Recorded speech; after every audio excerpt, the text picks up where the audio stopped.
Sa o tilo ma o whalongolongo. Man tua foi o awala tangata le mua a watu la o whai tionga. I lo ule fifia tele i le launga ale Faifeau le na o sa mo unoi lena ta tala ai foi ale maftanga ale hero pipi i le amatanga le tausanga le nei. Ona o ia whapea mai so se vaenga whapawhai e tu ui ai malatu whao ngai nai le suafa o le tua. O le pati whawhai e malaia. E malaia. Io.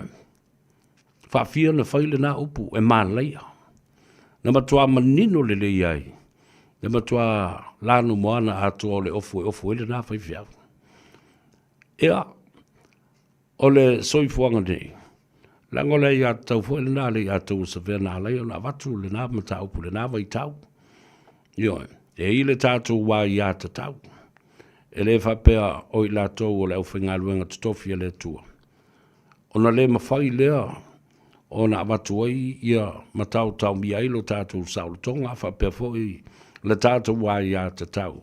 E whisilingia ai le au whinga luenga. I nei tu ai ngā le fonga whapea ua matua i atangia ai ia le tūlanga o le manatu whapito. Ea silsila iai. Le fo ila ua toi whaatepa iai le Faifeau lea. I le whai unga ua whaia e le atu nuu maona te ngata. Mai o te matua te li tonu o loo iai i le anganga ma le a ao le atua malona alofa. I le sunga le lauli maana tau mawhainga.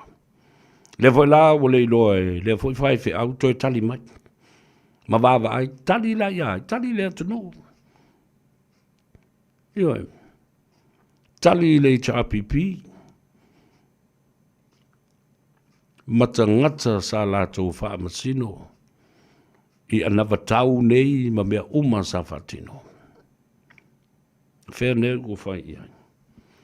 Ai o toi wa mata atu fo i Lesi Faifeau. Le fo ina ia whaia le launga, mataita ia le sauninga, ale hero pipi ina ua uma le whainga panota.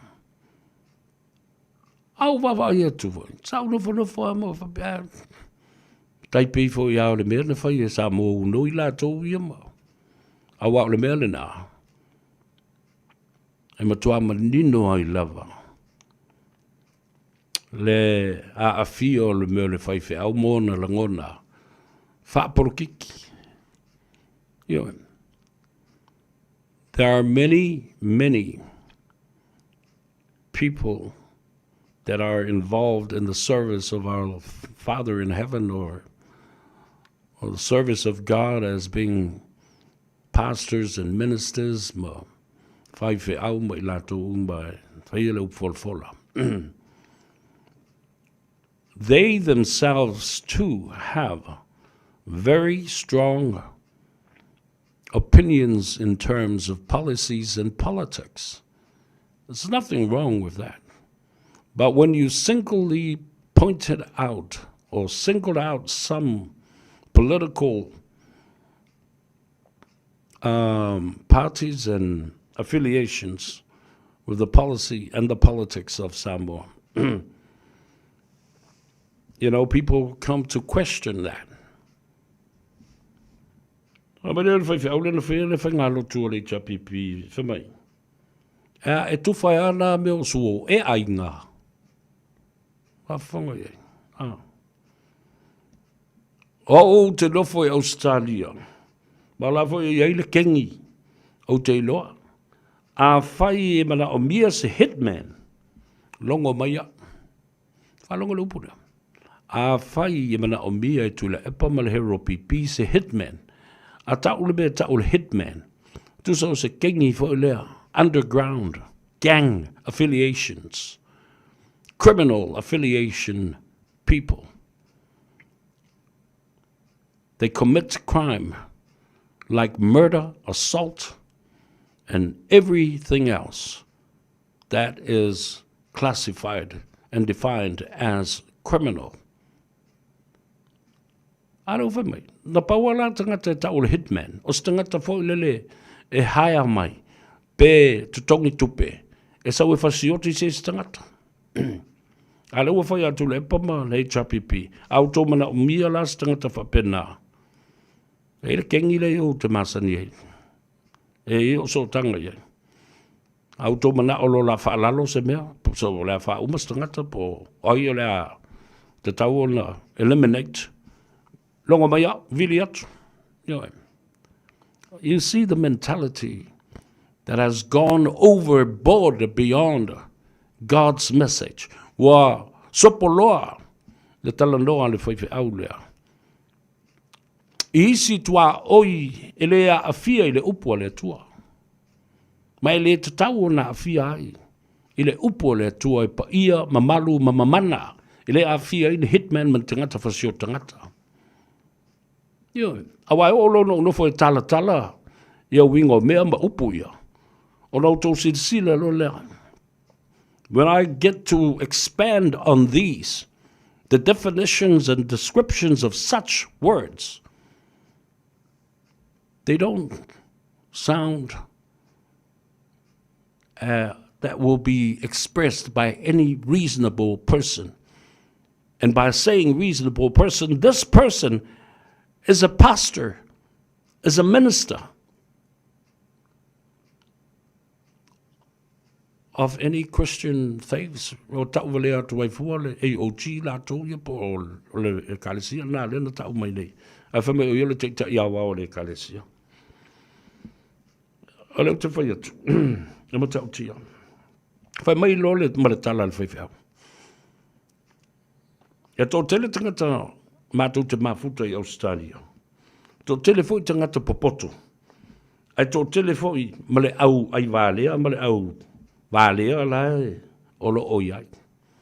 So you see, the principle of God, by pointing out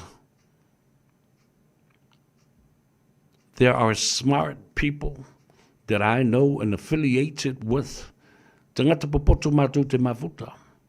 But there are also dumb people. Tele mara tangata ai wālea le iei. Tangata wālea. Sila le tu'u. Whawhia ngai ele Faifeau le nei o tangata popoto, o tangata leleina. O tangata wālea, o tangata leangai. Ai sau mai le whonga le Faifeau. O la le point. What's the point? What are you trying to get to? You see the separation of people, the division of people that has been seen right there. Watawa vai ai le whanau o le tua. Whae se ese tangata popoto o tangata lelei, ma tangata wālea o tangata leanga.